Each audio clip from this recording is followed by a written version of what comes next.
Are you ready to unravel today's stock market nonsense? Investors adjust to the Fed's non decision from this week, while tariff standoffs continue and gold continues to be a safe haven.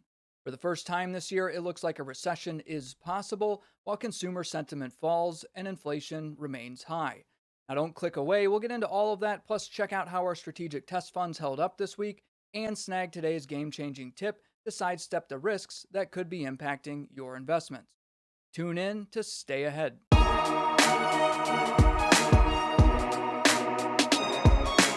Hey, since you'll forget at the end, just go ahead and like the video now. The market opened lower but ended flat today. The S&P 500 was up 0.08%, the Dow was up the same, the Nasdaq was up 0.52%, and the New York Stock Exchange Composite was down 0.42%. Here are this week's headlines. Federal Reserve's interest rate decision. U.S. stocks showed mixed performance this week following the Fed's decision Wednesday to keep interest rates unchanged. The Fed signaled 2 potential rate cuts later in 2025, bolstering investor optimism earlier on in the week. However, as usual, Chairman Powell stepped in with comments on Thursday that took the oxygen out of the room and now has everyone betting on a recession. Tariff uncertainty and trade tensions. While some tariff implementations were delayed, specifically the automakers, for 1 month, the uncertainty surrounding final resolutions, such as which products will be affected and potentially retaliatory measures, has fueled market volatility. Now, this has pressured sectors like technology and consumer discretionary, contributing to a broader market sell-off earlier on this month, though a midweek rebound did occur as fears eased slightly. Consumer sentiment and economic data. The University of Michigan's Consumer Sentiment Index dropped sharply to 57.9 in March, which is down 11% from February and 22% from December 2024, hitting an 11-year low. Rising inflation expectations up to 4.9% and concerns over personal finance, labor markets, and stock market performance have dented consumer confidence, raising fears of a potential economic slowdown or recession, which could further impact stock valuations.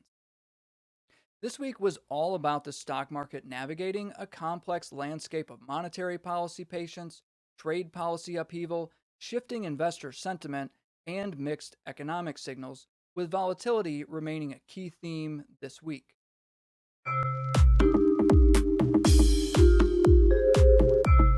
Now, for our portfolio, we ended about even today, a slight gain of 0.08%, which matches the S&P 500 and Dow Jones.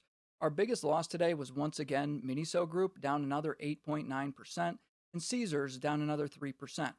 Reddit was our largest gain of the day at 6%, which helped to offset some of their earlier losses this week. And from our tech stocks, we also saw gains from DDOG, PLTR, and Tesla. Overall for the week, we did lose about 1%, which isn't bad considering all of the mixed returns on Wall Street this week. We'll see how things shake out next week, but for now, I'm still comfortable with the stocks that we have in our portfolio. And if you're new around here, I'm not a day trader. I coach long-term investment strategies that leverage statistics and help you build secure portfolios to mitigate risk. And speaking of statistics, let's take a look and see which ones led the pack this week.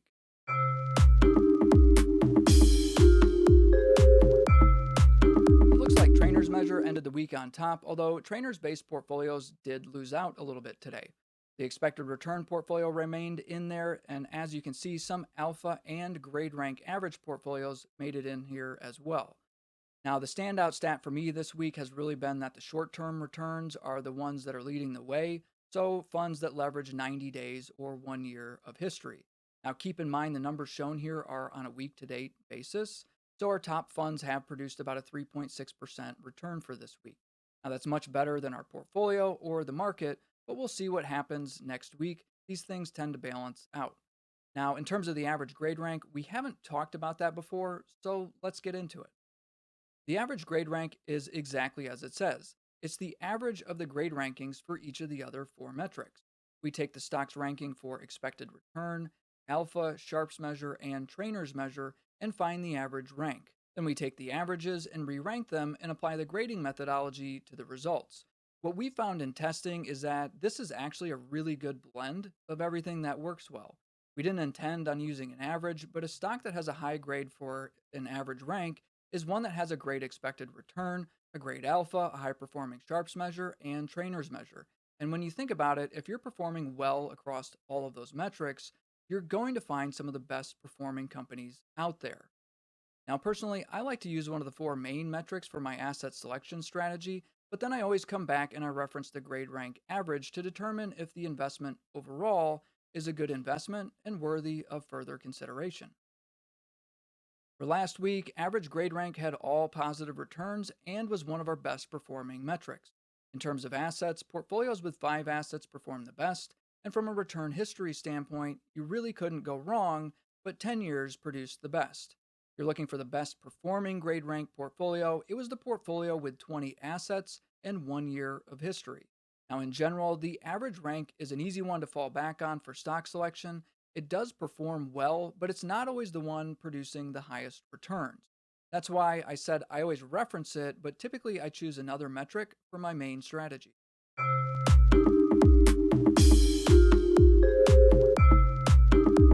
Today's tip is all about risk aversion. Now, back in the day, everyone used to quote the 60-40 rule. Keep 60% of your assets in stocks and 40% in bonds. Now, this originates from the practice that when stocks typically lose their valuation due to a sell off, investors have to do something with that money, so they move it to a safer investment, bond. So, if you have a diversified portfolio, on days where you experience losses with your stocks, you'd see gains in your bond prices and vice versa, leading you to being able to produce a more secure return. Now, something tells me most of you are not considering a 60-40 split or even purchasing bonds at all. And while I can understand where you're coming from, you are leaving money on the table. What I want you to understand is that the 60-40 rule might work for you, but there are also risk aversion quizzes that you can take that can calculate your actual level of risk aversion, which varies for everyone.